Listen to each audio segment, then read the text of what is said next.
PM Modi to address on Thursday his first rally in Srinagar since abrogation of Article 370.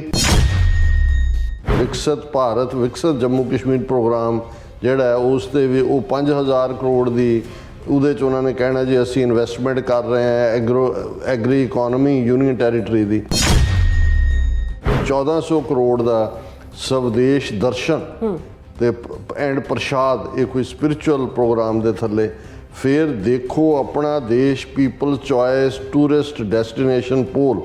ਇਹ ਵੀ ਜਿਹੜਾ ਇਹਦੇ 'ਚ ਜਿਹੜੇ ਨੇ 1000 ਇੰਪਲੋਈਜ਼ ਨੂੰ ਕਾਰਡ ਦਿੱਤੇ ਜਾਣਗੇ ਕਿ ਜੀ ਤੁਹਾਡੀਆਂ ਨੌਕਰੀਆਂ ਲੱਗ ਗਈਆਂ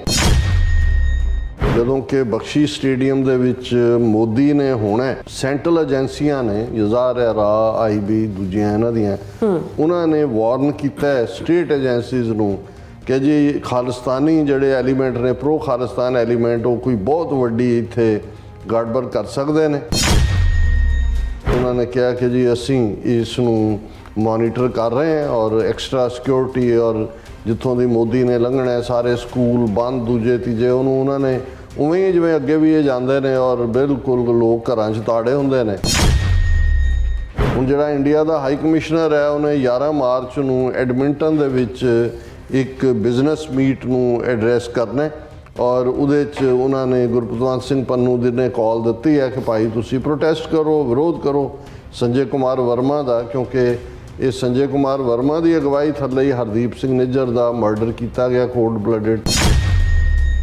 ਖੁਦ ਮੀਰਵਾਇਜ਼ ਉਮਰ ਫਾਰੂਕ ਕਹਿ ਰਿਹਾ told the court he had remained under house arrest for more than 4 long years and his religious rights were being violated. His petition stated he has suffered an illegal confinement in a most unjustified and illegal manner which amounts to misuse of power and authority. Jammu Kashmir high court ਦੇ ਵਿੱਚ ਪੈਟੀਸ਼ਨ ਕੀਤੀ ਕਿ ਭਾਈ ਮੈਨੂੰ ਇਹਨਾਂ ਤੋਂ ਛਡਾਓ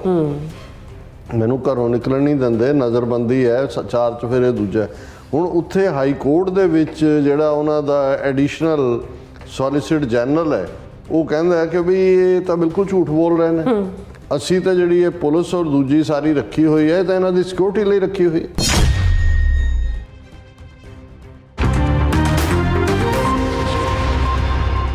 ਵਾਹਿਗੁਰੂ ਜੀ ਕਾ ਖਾਲਸਾ ਵਾਹਿਗੁਰੂ ਜੀ ਕੀ ਫਤਿਹ ਅਸਲਾਮ ਵਾਲੇਕਮ ਆਦਾਬ ਬਰਜ਼ ਮੈਂ ਤੁਹਾਡੀ ਹੋਸਟ ਨੀਲਮ ਖੌਰ ਤੇ ਮੈਂ ਟੀਵੀ ਫੋਰ ਸਾਰੇ ਦਰਸ਼ਕਾਂ ਤੇ ਸਰੋਤਿਆਂ ਨੂੰ ਜੀ ਆਇਆਂ ਕਹਿੰਦੀਆਂ ਪ੍ਰੋਗਰਾਮ ਸੱਚਾ ਸੱਚ ਵਿੱਚ ਜਿਹੜੇ ਇਸ ਪ੍ਰੋਗਰਾਮ ਨਾਲ ਦੇਸ਼ਾਂ ਵਿਦੇਸ਼ਾਂ ਤੋਂ ਜੁੜ ਚੁੱਕੇ ਨੇ ਖਾਲਸਾ ਅਫੇਅਰ ਸੈਂਟਰ ਦੇ ਸੰਚਾਲਕ ਡਾਕਟਰ ਅਮਰਜੀਤ ਸਿੰਘ ਰੁਸਾਨੀ ਤਰ੍ਹਾਂ ਸਟੂਡੀਓ 'ਚ ਮੇਰੇ ਨਾਲ ਸ਼ਾਮਿਲ ਨੇ ਉਹਨਾਂ ਨਾਲ ਗੱਲਬਾਤ ਕਰਕੇ ਅੱਜ ਦੇ ਅਹਿਮ ਇਸ਼ੂਜ਼ ਉੱਪਰ ਉਹਨਾਂ ਤੋਂ ਉਹਨਾਂ ਦਾ ਤਜਜ਼ੀਆ ਜਾਣਦੇ ਹਾਂ ਜੀ ਡਾਕਟਰ ਸਾਹਿਬ ਵਾਹਿਗੁਰੂ ਜੀ ਕਾ ਖਾਲਸਾ ਵਾਹਿਗੁਰੂ ਜੀ ਕੀ ਫਤਿਹ ਹਾਂ ਜੀ ਨੀਲਮ ਕੌਰ ਜੀ ਤੁਹਾਨੂੰ ਵੀ ਤੇ ਦੁਨੀਆ ਭਰ 'ਚ ਬੈਠੇ ਸਾਡੇ ਬਹੁਤ ਹੀ ਪਿਆਰੇ ਸੋਹਣੇ ਸਿਆਣੇ ਟੀਵੀ 84 ਦੇ ਵਿਊਅਰਸ ਨੂੰ ਵੀ ਵਾਹਿਗੁਰੂ ਜੀ ਕਾ ਖਾਲਸਾ ਵਾਹਿਗੁਰੂ ਜੀ ਕੀ ਫਤਿਹ ਸਾਡੇ ਬਹੁਤ ਹੀ ਪਿਆਰੇ ਮੁਸਲਮਾਨ ਭੈਣਾਂ ਭਰਾਵਾਂ ਨੂੰ ਅਸਲਾਮ ਅਲੈਕਮ ਗੰਗਾ ਜਮਨੀ ਤਹਿਜ਼ੀਬ ਦੇ ਹਿੰਦੂ ਤਵੀਆਂ ਨੂੰ ਨਮੋ ਨਮੇ ਜੀ ਡਾਕਟਰ ਸਾਹਿਬ ਜੀ ਆਇਆਂ ਨੂੰ ਪ੍ਰੋਗਰਾਮ ਸੱਚੋ ਸੱਚ ਵਿੱਚ ਬਹੁਤ ਮਿਹਰਬਾਨੀ ਜੀ ਡਾਕਟਰ ਸਾਹਿਬ ਅੱਜ 6 ਮਾਰਚ 2024 ਫੱਗਣ ਨਾਨਕਸ਼ਾਹੀ ਸੰਮਤ 555 ਦਾ ਦਿਨ ਹੈ ਤੇ ਡਾਕਟਰ ਸਾਹਿਬ ਪ੍ਰੋਗਰਾਮ ਸ਼ੁਰੂ ਕਰਨ ਤੋਂ ਪਹਿਲਾਂ ਅਸੀਂ ਦਰਸ਼ਕਾਂ ਤੇ ਸਰੋਤਿਆਂ ਨੂੰ ਹਮੇਸ਼ਾ ਤਰ੍ਹਾਂ ਦਾ ਵਿਊਅਰਸ ਜੇ ਤੁਸੀਂ ਹੱਕ ਸੱਚ ਇਨਸਾਫ ਤੇ ਪਾਰਾ ਦਿਨ ਦਾ ਇੱਕੋ ਇੱਕ ਚੈਨਲ ਟੀਵੀ 84 ਨੂੰ ਦੇਖਣਾ ਚਾਹੁੰਦੇ ਹੋ ਤਾਂ ਤੁਸੀਂ ਦੇਖ ਸਕਦੇ spectrum cable RCN cable platform Canada roku ਜਾਦੂ ਬਾਕਸ ਸ਼ਾਵਾ ਫੇਸਬੁੱਕ ਟੀਵੀ 84 ਦੀ ਐਪ ਰਾਹੀਂ online streaming and IP box ਤੇ ਤੁਸੀਂ ਟੀਵੀ 84 ਨੂੰ ਦੇਖ ਸਕਦੇ ਹੋ ਵਿਊਅਰਸ ਜੇ ਤੁਸੀਂ ਟੀਵੀ 84 ਨਾਲ ਪ੍ਰੋਗਰਾਮ ਸੱਚੋ ਸੱਚ ਨਾਲ ਫੇਸਬੁੱਕ ਰਾਹੀਂ ਜੁੜੇ ਹੋ ਤਾਂ ਇਸ ਨੂੰ ਵੱਧ ਲਾਈਕ ਕਰੋ ਤੇ ਸ਼ੇਅਰ ਕਰੋ ਅਤੇ ਨਾਲ ਹੀ YouTube ਤੇ ਸਬਸਕ੍ਰਾਈਬ ਵੀ ਕਰੋ ਇਹ ਵੀ ਦੱਸ ਦਿਓ ਕਿ ਤੁਸੀਂ ਟੀਵੀ 84 ਦੀ ਐਪ ਨੂੰ ਐਂਡਰੋਇਡ ਐਂਡ ਐਪ ਸਟੋਰ ਤੇ ਡਾਊਨਲੋਡ ਕਰਕੇ ਜੋ ਟੀਵੀ 84 ਦੀ ਲਾਈਵ ਸਟ੍ਰੀਮ ਹੈ ਉਸ ਨੂੰ ਤੁਸੀਂ 24 ਆਵਰਸ ਦੇਖ ਸਕਦੇ ਹੋ ਸੋ ਵਿਊਅਰਸ ਪ੍ਰੋਗਰਾਮ ਦੀ ਸ਼ੁਰੂਆਤ ਕਰਾਂਗੇ ਹਮੇਸ਼ਾ ਤਰ੍ਹਾਂ ਦੀ ਸਪਾਂਸਰਸ਼ਿਪ ਦੇ ਵਾਲਿਆਂ ਨਾਲ ਕਿ ਅੱਜ ਦੇ ਪ੍ਰੋਗਰਾਮ ਸੱਚੋ ਸੱਚ ਨੂੰ ਸਪਾਂਸਰ ਕੀਤਾ ਗਿਆ ਹੈ ਬਾਲਟੀਮੋਰ ਤੋਂ ਸਰਦਾਰ ਹਰਬੰਸ ਸਿੰਘ ਜੀ ਹੋਰਾਂ ਵੱਲੋਂ ਸੋ ਇਹਨਾਂ ਨੇ ਬੇਨਤੀ ਕੀਤੀ ਹੈ ਕਿ ਅਸੀਂ ਗੁਰੂ ਵਾਲੇ ਬਣੀਏ ਤੇ ਗੁਰੂ ਸਾਹਿਬ ਦੀਆਂ ਸਿੱਖਿਆਵਾਂ ਨੂੰ ਆਧਾਰ ਬਣਾ ਕੇ ਆਪਣੀ ਜਿਹੜੀ ਜ਼ਿੰਦਗੀ ਹੈ ਉਹ ਜੀਵੀਏ ਕੌਮ ਦੀ ਚੜ੍ਹਦੀ ਕਲਾ ਤੇ ਕੌਮੀ ਏਕਤਾ ਸਾਡੇ ਨਿੱਜ ਤੋਂ ਉੱਪਰ ਉੱਠ ਕੇ ਕੌਮੀ ਹਿੱਤਾਂ ਨੂੰ ਪਹਿਲ ਦੇਣ ਨਾਲ ਜੁੜੀ ਹੋਈ ਹੈ ਸੋ ਇਹ ਗੁਰੂ ਸਾਹਿਬ ਦੀ ਕਿਰਪਾ ਅਤੇ ਉਹਨਾਂ ਨਾਲ ਜੁੜ ਕੇ ਹੀ ਸੰਭਵ ਹੋ ਸਕਦਾ ਸੋ ਗੁਰੂ ਦੇ ਓਟ ਆਸਰੇ ਬਿਨਾ ਹਉਮੈ ਅਤੇ ਨਿੱਜ ਪ੍ਰਸਤੀ ਨੂੰ ਮਾਰਨਾ ਸਾਡੇ ਵੱਸ ਦੀ ਗੱਲ ਨਹੀਂ ਹੈ ਸੋ ਅੱਜ ਦੀ ਸਪਾਂਸਰਸ਼ਿਪ ਲਈ ਅਸੀਂ ਸਰਦਾਰ ਹਰਬੰਸ ਸਿੰਘ ਜੀ ਹੋਰਾਂ ਦਾ ਤਹਿ ਦਿਲ ਤੋਂ ਧੰਨਵਾਦ ਕਰਦੇ ਹਾਂ ਔਰ ਤੁਹਾਨੂੰ ਵੀ ਅਪੀਲ ਤੇ ਬੇਨਤੀ ਕਰਦੇ ਹਾਂ ਕਿ ਤੁਸੀਂ ਪ੍ਰੋਗਰਾਮ ਸੱਚੋ ਸੱਚ ਨੂੰ ਵੱਧ ਤੋਂ ਵੱਧ ਸਪਾਂਸਰ ਕਰੋ। ਸਪਾਂਸਰਸ਼ਿਪ ਲਈ ਤੁਸੀਂ ਸਾਨੂੰ ਕਾਲ ਕਰ ਸਕਦੇ ਸਾਡੇ ਫੋਨ ਨੰਬਰ ਤੇ 5166191984 ਸੇਮ ਨੰਬਰ ਤੇ WhatsApp ਕਰ ਸਕਦੇ ਹੋ। ਤੁਸੀਂ ਸਾਨੂੰ ਈਮੇਲ ਵੀ ਕਰ ਸਕਦੇ ਹੋ info@tv84.tv ਤੇ। ਸੋ ਵਿਊਅਰਸ, ਆਪਾਂ ਗੱਲਬਾਤ ਕਰਾਂਗੇ ਅੱਜ ਦੇ ਜਿਹੜਾ ਕਰੰਟ ਇਸ਼ੂ ਹੈ ਉਸ ਹਵਾਲੇ ਨਾਲ ਕਿ ਇਉਂ ਜਾਪਦਾ ਹੈ ਕਿ 2024 ਦੀਆਂ ਚੋਣਾਂ ਜਿੱਤਣ ਲਈ ਹਿੰਦੂਤਾਵੀ ਹਾਕਮ ਜਿਹੜੇ ਨੇ ਉਹ ਕਸ਼ਮੀਰ ਜਾਂ ਪੰਜਾਬ ਵਿੱਚ ਕੋਈ ਵੱਡੀ ਸਾਜ਼ਿਸ਼ ਕਰਨ ਵਾਲੇ ਨੇ। ਔਰ 7 ਮਾਰਚ ਨੂੰ ਨਰਿੰਦਰ ਮੋਦੀ ਸ਼੍ਰੀ ਨਗਰ ਵਿੱਚ ਇੱਕ ਰੈਲੀ ਨੂੰ ਸੰਬੋਧਨ ਕਰਨ ਜਾ ਰਿਹਾ ਹੈ ਔਰ ਮੀਡੀਆ ਵਿੱਚ ਇਹ ਖਬਰ ਪਲਾਨ ਕੀਤੀ ਗਈ ਹੈ ਕਿ ਮੋਦੀ ਦੀ ਰੈਲੀ ਵਿੱਚ ਖਾਲਿਸਤਾਨੀ ਕੋਈ ਸ਼ਰਾਰਤ ਕਰ ਸਕਦੇ ਨੇ। ਸੋ ਇਉਂ ਜਾਪਦਾ ਹੈ, ਇਉਂ ਲੱਗਦਾ ਹੈ ਕਿ ਰਾਹ ਏਜੰਸੀ ਕੋਈ ਪੁਲਵਾਮਾ ਵਰਗੀ ਵੱਡੀ ਘਟਨਾ ਨੂੰ ਅੰਜਾਮ ਦੇ ਕੇ ਉਸ ਨੂੰ ਖਾਲਿਸਤਾਨੀ ਪਾਕਿਸਤਾਨੀ ਗੱਠਜੋੜ ਨਾਲ ਜੋੜ ਸਕਦੇ ਨੇ। ਸੋ ਇਸ ਬਾਰੇ ਆਪਾਂ ਗੱਲਬਾਤ ਕਰਨ ਜਾ ਰਹੇ ਹਾਂ। ਸੋ ਅਸੀਂ ਚਾਹਾਂਗੇ ਕਿ ਤੁਸੀਂ ਇਸੇ ਤਰ੍ਹਾਂ ਬਣੇ ਰਹਿਣਾ। ਦੇਖਣ ਸੁਣਨ ਲਈ ਤੁਹਾਡਾ ਸਭ ਦਾ ਬਹੁਤ ਸ਼ੁਕਰੀਆ ਜੀ। ਡਾਕਟਰ ਸਾਹਿਬ, ਕੀ ਵਿਚਾਰਾਂ ਨੇ ਇਸ ਮੁੱਦੇ ਬਾਰੇ? ਸਭ ਤੋਂ ਪਹਿਲਾਂ ਤਾਂ ਅੱਜ ਦੇ ਪ੍ਰੋਗਰਾਮ ਨੂੰ ਸਪਾਂਸਰ ਕਰਨ ਲਈ ਅਸੀਂ ਬਾਲਟੀਮੋਰ ਤੋਂ ਆਪਣੇ ਵੀਰ ਸਰਦਾਰ ਹਰਬੰਸ ਸਿੰਘ ਜੀ, ਉਹਨਾਂ ਦਾ ਸ਼ੁਕਰੀਆ ਅਦਾ ਕਰਦੇ। ਇਹ ਸਾਰੇ ਵੀਰ ਬੜੇ ਡੈਡੀਕੇਟਡ ਨੇ, ਗੁਰਸਿੱਖ ਨੇ, ਕੌਮ ਦੇ ਨਾਲ ਪਿਆਰ ਕਰਦੇ ਨੇ, ਕੌਮੀ ਕਾਜ਼ ਨਾਲ ਪਿਆਰ ਕਰਦੇ ਨੇ ਜੀ, ਔਰ ਬੜੇ ਧੜੱਲੇ ਨਾਲ ਕੌਮੀ ਗੱਲ ਕਹਿੰਦੇ ਨੇ। ਜਦੋਂ ਗੁਰਦੁਆਰਾ ਸਿੰਘ ਸਭਾ ਬ੍ਰੈਡਕ ਰੋਡ ਵਰਜੀਨੀਆ ਦੇ ਵਿੱਚ TV84 ਦਾ ਫੰਡ ਰੇਜ਼ਿੰਗ ਹੋਇਆ, ਉਸ ਦੇ ਵਿੱਚ ਵੀ ਇਹਨਾਂ ਦੀ ਪਾਰਟਿਸਿਪੇਸ਼ਨ ਔਰ ਬੜੇ ਖੁੱਲ੍ਹੇ ਦਿਲ ਨਾਲ ਇਹ TV84 ਨੂੰ ਜਿੱਥੇ ਐਡਮਾਇਰ ਕਰਦੇ ਨੇ ਉੱਥੇ ਸਪੋਰਟ ਵੀ ਕਰਦੇ ਨੇ। ਔਰ ਅਸੀਂ ਜਿਹੜਾ ਉਹਨਾਂ ਦਾ ਮੈਸੇਜ ਵੀ ਹੈ, ਕਿਉਂਕਿ ਜਿਹੜਾ ਜਿੱਥੇ ਜੁੜਿਆ ਹੁੰਦਾ ਹੈ ਉਸ ਦੇ ਲਈ ਜਿਹੜਾ ਹੈ ਉਸ 'ਚੋਂ ਇੱਕ ਪ੍ਰੈਕਟੀਕੈਲਿਟੀ ਹੁੰਦੀ ਹੈ। ਔਰ ਇਹ ਸਾਡੇ ਵੀਰ ਸਾਰੇ ਹੀ ਇਹ ਚੰਗੀ ਤਰ੍ਹਾਂ ਸਮਝਦੇ ਨੇ ਕਿ ਜੇ ਅਸੀਂ ਗੁਰਸਿੱਖੀ ਜੀਵਨ, ਜਦੋਂ ਅਸੀਂ ਬਾਣੀ ਤੇ ਬਾਣਾ ਇਹ ਦੋ ਅਲਫਾਜ਼ ਇਸਤੇਮਾਲ ਕਰਦੇ ਹਾਂ, ਸੋ ਜ਼ਾਹਰ ਹੈ ਬਾਣੀ ਤੁਹਾਡੀ ਅੰਦਰ ਰੂਹਾਨੀਅਤ ਦਾ ਕਣ, ਉਹ ਤੁਹਾਡਾ ਨਿਤਨੇਮ ਵੀ ਹੈ, ਉਹ ਤੁਹਾਡੀ ਸਤਸੰਗਤ ਵੀ ਹੈ, ਭਲੇ ਪੁਰਖਾਂ ਦੇ ਨਾਲ ਤੁਹਾਡੀ ਸੰਗਤ ਹੈ, ਗੁਰੂ ਪੰਥ ਦੀ ਗੱਲ ਹੈ ਤੇ ਬਾਣਾ ਪੰਜ ਕਕਾਰੀ ਅੰਮ੍ਰਿਤਧਾਰੀ ਰੂਪ ਹੈ। ਬਿਲਕੁਲ। ਔਰ ਜਿਹੜੇ ਬਾਣੇ ਦੇ ਧਾਰਨੀ ਨੇ ਉਹਨਾਂ ਦੇ ਲਈ ਫਿਰ ਜਿਹੜਾ ਉਹਨਾਂ ਦਾ ਜੀਵਨ ਆਪਣੇ ਆਪ ਦੇ ਵਿੱਚ ਇੱਕ ਆਦਰਸ਼ ਜੀਵਨ ਵੀ ਹੋਣਾ ਚਾਹੀਦਾ ਹੈ, ਕਿਉਂਕਿ ਉਹਨਾਂ ਵੱਲ ਦੇਖ ਕੇ ਹੀ ਇਹੀ ਕਾਰਨ ਹੈ ਕਿ ਸਿੱਖੀ ਉਸ ਕਿਸਮ ਦਾ ਮਿਸ਼ਨਰੀ ਧਰਮ ਨਹੀਂ ਹੈ ਜਿਵੇਂ ਦੂਸਰੇ ਸੈਮੈਟਿਕ ਧਰਮਾਂ ਦੇ ਵਿੱਚ ਖਾਸ ਤੌਰ 'ਤੇ ਕਿਸੇ ਨੂੰ ਆਪਣੇ 'ਚ ਲਿਆਉਣ ਦੇ ਲਈ ਅੱਗੇ ਵੱਧ ਕੇ ਕੋਈ ਇਸ ਲੋਕ ਦੇ ਜਾਂ ਅਗਲੇ ਲੋਕ ਦੇ ਲਾਲਚ ਦਿੱਤੇ ਜਾਂਦੇ ਨੇ। ਸਿੱਖੀ ਇਹੀ ਰਸਤਾ ਦੱਸਦੀ ਹੈ ਕਿ ਭਾਈ ਤੁਸੀਂ ਜਿੱਥੇ ਵੀ ਹੋ। ਔਰ ਇਹੀ ਕਾਰਨ ਸੀ ਕਿ ਜਦੋਂ ਤੁਸੀਂ ਸੰਤ ਜਰਨੈਲ ਸਿੰਘ ਪਿੰਡਾਂ ਵਾਲਿਆਂ ਦੇ ਭਾਸ਼ਣ ਵੀ ਸੁਣਦੇ ਹੋ ਤਾਂ ਉਹਨਾਂ ਦਾ ਇਹ ਕਹਿਣਾ ਹੁੰਦਾ ਸੀ ਕਿ ਭਾਈ ਹਿੰਦੂ ਸੱਚਾ ਹਿੰਦੂ ਬਣੇ, ਮੁਸਲਮਾਨ ਸੱਚਾ ਮੁਸਲਮਾਨ ਬਣੇ, ਸਿੱਖ ਸੱਚਾ ਸਿੱਖ ਬਣੇ। ਔਰ ਇਸ 'ਚੋਂ ਮੈਸੇਜ ਤਾਂ ਇਹੀ ਹੈ ਕਿ ਵੀ ਜੇ ਸਾਡੇ ਜੀਵਨ ਦੇ ਅੰਦਰ ਰੂਹਾਨੀਅਤ ਦੀ ਖੁਸ਼ਬੂ ਹੈ, ਵਿਹਾਰ ਦੇ ਵਿੱਚ ਅਸੀਂ ਇਮਾਨਦਾਰ ਹੈ, ਸਾਡਾ ਲੋਕਾਂ ਦੇ ਨਾਲ ਵਰਤਾਰਾ ਜਿਹੜਾ ਉਹ ਸੁਚੱਜਾ ਹੈ, ਅਤੇ ਦੂਸਰੇ ਖੁਦ ਹੀ ਜਿਹੜੇ ਨੇ ਉਸ